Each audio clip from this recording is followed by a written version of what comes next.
तुम जाकर मेरे गांव में पूछो, उन लोगों से पूछो कि कितने लोगों को संरक्षण दिया गया है हमारे यहाँ। उन लोगों से पूछो परसबिहा कांड से लेकर बाकी लोगों का केस कौन लड़ा है आज तक। तुम्हारे पास है ऐसे तुम्हारा कुछ? ये लोग तो इतना ही में देख ले कि मुखिया जी के नाम पर चंदा आ ही जा रहा है, एक संगठन उनके नाम पर बना ही ले रहे हैं हम लोग, जगह जगह जाकर तस्दीक कर ही ले रहे हैं। मुखिया जी बेचारे आके बता नहीं रहे कि कौन सच्चा था कौन झूठा है हमारे यहाँ। सही बात है, सही बात। आप कहिएगा कि बाबा धन देकर नहीं लगे हैं, नाम देकर न गए हैं बड़ी सभा में, तो हम उनका नाम बेचकर धन कमाना हम लोग का काम है, तो किसको विश्वास होगा कि अपमान सहकर बैठ रहना ये महादुष्कर्म है और अपराधियों में मित्र को भी दंड देना धर्म है। तो मुखिया जी ने यही बात कहा कि मेरा संगठन का जितना व्यक्ति हो मेरा परिवार। तो जहां तक की बात अभी प्रशासन और सरकार की हुई है, तो इससे जुड़ा हुआ सवाल ये भी है कि क्या उम्मीद करते हैं प्रशासन और सरकार से कि जो ये हक की लड़ाई है इसमें न्याय मिलेगा? सरकार से क्या उम्मीद है? सरकार न्याय थोड़ी दिलाएगी। सरकार से अगर उम्मीद ही होता तो हम सरकार के भरोसे छोड़ देते हैं। उम्मीद हमको सीबीआई से है, उम्मीद हमको न्यायालय से है। ना तो हमको सरकार से 1% का उम्मीद पहले था, ना आज है। ना हमको प्रशासन से उम्मीद पहले था, ना आज है। अगर प्रशासन से उम्मीद होता तो प्रशासन के हाथ से केस लेकर सीबीआई को नहीं दे दिया था। बिहार प्रशासन पर हमको किसी तरीके का उम्मीद नहीं है, क्योंकि ये कठपुतली उसी सरकार की है।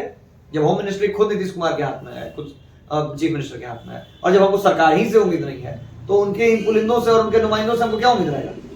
हमको सेंट्रल एजेंसी पर भरोसा है, लेकिन जिस तरह का रवैया इधर लगातार 2-3 केसेस में सीबीआई का रहा है, थोड़ा थोड़ा उम्मीद लोगों का घटना शुरू हो गया। आप आरुषि तलवार वाला केस देखिए, कोई तरह का आज तक उस पर किसी तरीके का कंक्लूजन नहीं आया, अंत में केस बंद कर देना पड़ा।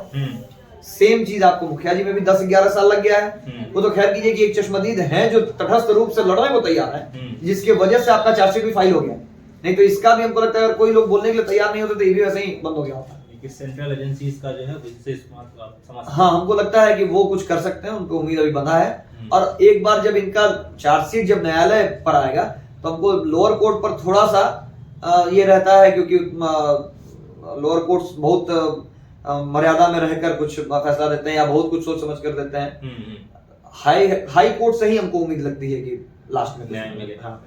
बाकी एक सवाल ये रहेगा कि जो भी समाज के बड़े नेता हैं, ब्रह्मेश्वर मुखिया समाज के जो भी बड़े नेता है, मुखिया समाज के जो भी बड़े नेता है, किसी ने भी अभी तक कुछ भी बोलना उचित नहीं समझा। इस पे क्या कहेंगे आप? क्या लगता है आपको? यही बात है कि हम लगातार इसको गौर कर रहे थे। हमसे आपके जितने मीडिया बंधु आए हैं यही सवाल हमसे किया है, या हम अगर कैमरा के पीछे भी उन लोगों ने पूछा तो सर अभी तक कोई बोलने के लिए तैयार नहीं हो रहा। जैसे नाम आया है उल्लास पांडे का, कोई नहीं बोल रहा। भूमिहार का ना, क्योंकि भूमिहारी है, कोई इसलिए भूमिहार नहीं बोल रहे हैं या क्या? हम बोले कि यार आप अपने खुद समझिए कि मुखिया जी को या इस समाज को घात देने वाला दूसरा कोई है या दूसरा कोई समाज हमको नहीं लगा। मेरे हिसाब से इतने दिन के एक्सपीरियंस में 33 साल में हमको आज तक नहीं दिखा कि कोई दूसरा आपसे रंजिश पाल सकता है या दूसरा आपसे अदावत लेकर रह जाएगा। कोई लड़ेगा ही नहीं आपसे, लड़ता ही नहीं है, किसी को जरूरत भी नहीं। आप ही के जाति में आप ही के लोगों को दिक्कत है आपसे, और इसको दूसरा आप बताइए, अनंत सिंह का दुश्मन दूसरा है कोई नहीं? तुमको जेल भिजवाने वाला कोई दूसरा था? मोहरा भले लिपि सिंह बनी होगी, लेकिन दूसरा कोई था। राजू सिंह का हत्यारा कोई दूसरा था। इनको क्या कहते हैं, बिंदु सिंह के परिवार को मारने वाला कोई दूसरा था। यही समाज का व्यक्ति, और यही इसीलिए मुखिया जी को भी मारने वाला जो रहेगा या मुखिया जी के लिए भी जो करने वाला था वो इसी समाज का व्यक्ति रहता। और जैसे ही नाम आया कि इसी समाज के हैं, उल्लास पांडे का नाम आ रहा है, तो लोग अब चुप है। तो भाई ऐसा राजनीति नहीं कीजिए। देखिए, शुरू से हम लोग कहते हैं कि अपमान सहकर बैठ रहना ये महादुष्कर्म है और अपराधियों में मित्र को भी दंड देना धर्म है। इसी में अगर अपमान की जगह आप अन्याय कर दीजिएगा, सही बात, तो अन्याय सहकर बैठ रहना ये महादुष्कर्म है। इस बात को योगेश्वर श्री कृष्ण ने कुरुक्षेत्र में भी कहा था कि अन्याय करने वाले से ज्यादा भोगने वाला या उसको सहने वाला दोषी होता है। तो अन्याय सहकर बैठ रहना ये महादुष्कर्म है, अपराधियों में मित्र को भी दंड देना धर्म है। तो अगर आपके जाति का कोई अपराधी है तो उसको दंड देने में किस बात का, कौन सा समाज के लिए लड़े हैं भाई? अगर है तब, अगर जब तक अगर सिद्ध नहीं होता है तो अगर वैसा व्यक्ति जिन पर नाम आ रहा है क्या समाज के लिए लड़े? कि उनके भाई हम सुनील पांडे को मान सकते हैं। सुनील पांडे एक समय एरिया कमांडर भी रहे हैं संगठन का। सुनील पांडे को मान सकते हैं क्योंकि उनका मुखिया जी से विशेष लगाव भी था और मुखिया जी उनको बेटे की तरह मानते थे। लेकिन इनका क्या योगदान रहा है? कि आप इनके लिए अब चुप बैठे हुए हैं। अगर आपको लगता है कि हाँ, अगर उनका कोई तरह का गलती आती है, अगर इसको सिद्ध कर देता है न्यायालय, अगर जांच एजेंसियां सिद्ध कर देती हैं, ये क्या देखेगी, इस्तीफा देती है। ये समाज का ही ज्यादा दबाव बना और उन्होंने इस्तीफा दे दिया।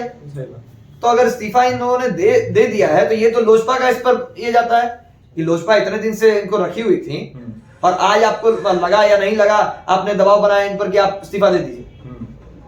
तो अगर इन पर सिद्ध होता है तो फिर ये अगर दोषी है और दोषी करार दिए जाते हैं न्यायालय द्वारा तो ये सजा के भागी हैं, और अगर नहीं है तो जो भी दोषी है उसको लाया जाए सामने और उसको कड़ा से कड़ा दंड दिया जाए।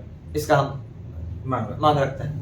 बाकी अब इंटरव्यू को समाप्ति की ओर ले जाते हैं। एक जो आखिरी सवाल होगा वो विशेष तौर पे जो हमारे युवा साथी हैं, इनके लिए आपका एक क्या मैसेज होगा कि इनको क्या भूमिका अदा करना चाहिए कि ब्रह्मेश्वर मुखिया को न्याय तक पहुंचाया जाए? क्योंकि हमारे हिसाब से जो युवा है अब उनका ही कमिटमेंट जो है सो एक फाइनल डिसीजन की तरफ चीजों को ले जा सकता है। तो क्या मैसेज रहेगा आपका युवाओं? हम युवाओं को कहेंगे कि भाई थोड़ा देर के लिए नशा त्याग कर, नशा अगर क्रांति का आप में हो जी, नशा अगर समाज के प्रति हो, नशा अगर राष्ट्रवाद का हो तो वो ज्यादा बढ़िया रहता है इन पैसे पे खरीदे हुए नशों के बजाय।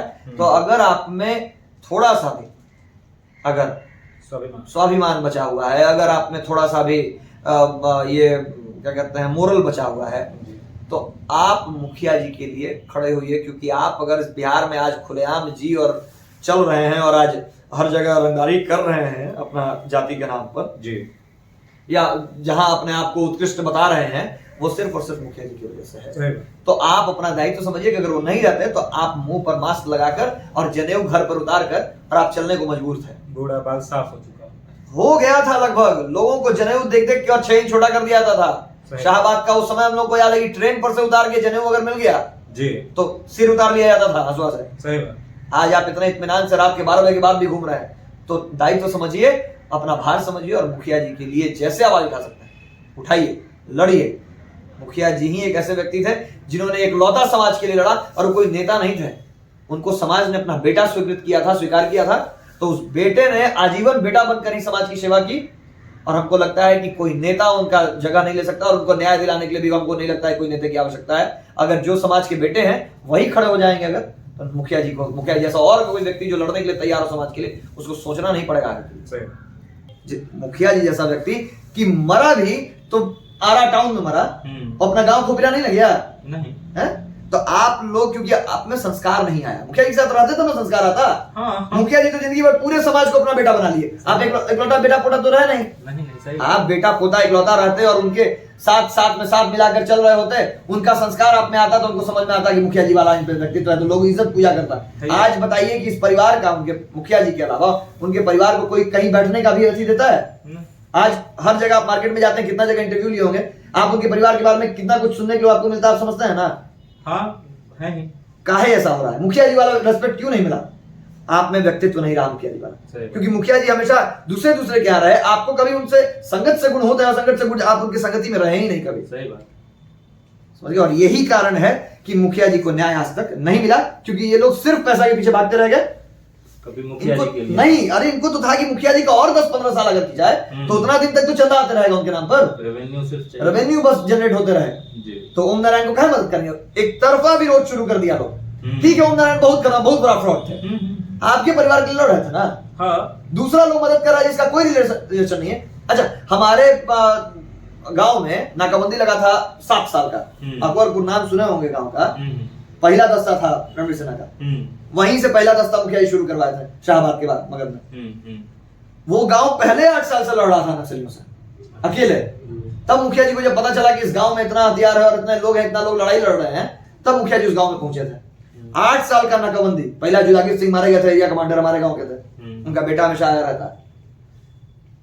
जब मुखिया जी पहुंचे हमारे गांव तो मुखिया जी ने जो दस्ता तैयार किया, जब लड़ाई शुरू हो गई थी मगध में, तो मुखिया जी ने यही बात कहा कि मेरा संगठन का जितना व्यक्ति हूं मेरा परिवार है। हाँ, आप मेरे परिवार की तरह हैं। हमारे गांव में नक्सल आंदोलन के समय, नक्सल मूवमेंट जब शुरू हुआ तो क्योंकि हमारे घर पर, मेरे गांव पर 100 साल से कोई नहीं रहता था। इसलिए नहीं रहता था क्योंकि हमारे जो परदादा के पिताजी थे परदादा के पिताजी बाबू प्राण सिंह का बात करो, उन बाबू प्राण सिंह पिताजी के उनके पिताजी थे। अच्छा। उन्होंने आधा अकबरपुर में हर जगह देखिएगा बाबू प्राण सिंह, बाबू प्राण सिंह, बाबू प्राण सिंह, कहीं कुआं है, कहीं अति है, कहीं कचहरी है, बनाया हुआ है उनके नाम पर। उनके बेटा इंग्लिश हुकूमत में ऑक्सफोर्ड चले गए थे पढ़ने, जो हमारे दादा के दादाजी थे जी। वो ऑक्सफोर्ड चले गए, वहीं शादी भी किए, वहीं से आए, 2 शादियां उन्होंने की थी उसके, लेकिन बेटा एक ही हुआ था, सरयू बाबू। उसके बाद हमारे बाबा आए, मेरे बाबा के जो पिताजी थे वो यहाँ दानापुर कोर्ट में वकील थे, तो लोग शुरू से दानापुर ही रह गए। उसके बाद मेरे दादाजी आईपीएस हो गए, आईबी में ज्वाइन किए, उसके बाद फिर उन्होंने आईपीएस कैडर लिया। 1990 के पहले आईपीएस ऑफिसर थे जो मारे गए यहाँ कश्मीर में। फर्स्ट इंसर्जेंसी हमारे घर से शुरू हुई थी। तो ये लोग हमेशा, क्योंकि ट्रांसफरेबल जॉब था, कभी यहाँ कभी लद्दाख, कभी कहीं, कभी उनका क्योंकि रॉ और आईबी के ये क्रॉस एजेंट थे, तो उनको दूसरे देश में भेजा था। तो मेरा पूरा परिवार उनके साथ साथ घूमते चला। पिताजी और हमारे बाकी चाचा लोग, 2 चाचा, एक चाचा आईपीएस है, एक डीएसपी है। तो मेरे पिताजी वाले लोग शुरू से यहीं पढ़ते रह गए। तो गांव जाने वाला कोई रहे गांव में तब ना। मेरे यहाँ 5-7 पुश्त से सब लोग बाहर ही रह रहा है, नौकरी नहीं कर रहा है। सोलोनो स्टेट के मालिक थे हमारे दादाजी, अंग्रेजी हुकूमत, दादाजी के जो दादाजी थे। तो उन लोग को जरूरत ही नहीं पड़ा कभी। सोचिए कि इंजीनियर थे पापा के दादाजी, और फिर वकालत उन्होंने किया यहाँ से। तो हमारे यहाँ शुरू से लोग उतना पढ़ा हुआ है कि हमको जरूरत ही नहीं पड़ा गांव में रहने का। मेरा खेती हमको आज तक ही नहीं पता था कि मेरे गांव में खेत कितना है हमारा जी। सारा चीज तो मेरा, आज भी जो मेरा घर है गांव का, वो 2 केयर टेकर हैं, वो दिन और शाम का दिया दिखाते हैं वहां, और उसके बाद बंद रहता है। हम आज भी जाने वाला कोई नहीं। हम 32 साल पर गए, हमको क्या जरूरत है, गांव से हमारा कोई मतलब ही नहीं है। फिर भी हम आज इस अति के लिए लड़ रहे हैं ना। मेरे पिताजी को क्या मतलब था, गांव के जितने भी लोग लड़ते थे, या जितना भी ये नक्सल मूवमेंट जिसमें चल रहा था, जितने लोगों का केस होता था, हमारे पिताजी लड़ते थे। तुम पूछोगे कि तुम्हारा बाप दादा का लड़ाई तुम जान रहे हो, तुम अपने घर से निकलो, अपने दादाजी से पहले मिले थे। सही बात। तुम जाकर मेरे गांव में पूछो, उन लोगों से पूछो कि कितने लोगों को संरक्षण दिया गया है हमारे यहाँ। उन लोगों से पूछो परसबिहा कांड से लेकर बाकी लोगों का केस कौन लड़ा है आज तक। तुम्हारे पास है ऐसे तुम्हारा कुछ? सही बात। तुम किसी के ऊपर उंगली उठाने वाला वो लोग बात कर रहा है जो हथियार उठाने या फिर जो सिपाही बनने के अलावा कुछ देखा है। जो सिपाही कितना दौड़े के ना सिपाही में लेगा, अब बताइए आईपीएस तुम नहीं ना हो जाओगे एग्जामिनेशन देके, तो दिमाग तुम्हारा कितना रहेगा? कितना, एकदम सही। तुम लोगों पर उंगली उठाने से पहले होमवर्क करो। सही बात। और यही दिक्कत है इन लोगों के अंदर कि क्या जो, अच्छा बताइए, आप भी फेसबुक पर हैं जी, हम भी फेसबुक पर हैं। आज लगभग आधा इंडिया फेसबुक पर है। 1 करोड़ आदमी है, काहे और किसी को कोई नहीं देखता भाई? काहे कुछ ही लोग फेसबुक पर आते हैं। सही बात। या फेसबुक पर उन्हीं लोगों को रिकॉग्नाइज किया जाता है। इसीलिए किया जाता है ना, क्योंकि उनका काम किसी को पसंद आता है। बड़ी आप काम कीजिएगा तो ना फेसबुक पे डालिएगा, फेसबुक पर कीजिएगा तो काम थोड़ी रोड पर आएगा। सही बात है एकदम सही। तो आपका काम बढ़िया है तब ना आप फेसबुक पर हैं। सही बात। तो फेसबुकिया तभी होइएगा जब आप जमीनी रहिएगा। नहीं तो आप घर में बैठ के लाइव आते रहिए, पोस्ट करते रहिए, कितना लोग किसको जानता है। सही बात है। तो ये सब कार्टून सबका ना दिमाग विकसित हुआ, ना ये सबका फ्रेम विकसित हुआ। ये सब कार्टून का कार्टून रह गया। और कुआं वाला, बस कुआं में का बैठा क्या सब।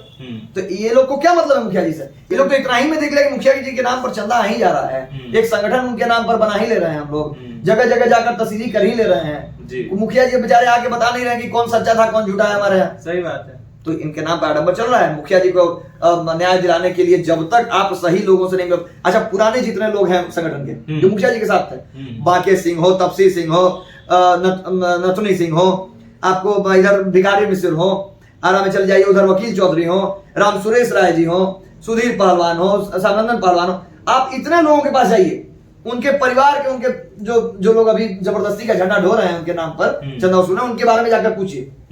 एक तरफा लोग उनके यहाँ संगठन, उनके कार्यक्रम में आने से मना कर देंगे। कि हमको डर है कि लोग का कोई ठिकाना नहीं है, हम लोग का उम्र हो गया है, इन लोगों पर विश्वास नहीं है, काहे नहीं। और हम बुला रहे हैं, सारे पुराने लोग उठकर चले आ रहे हैं।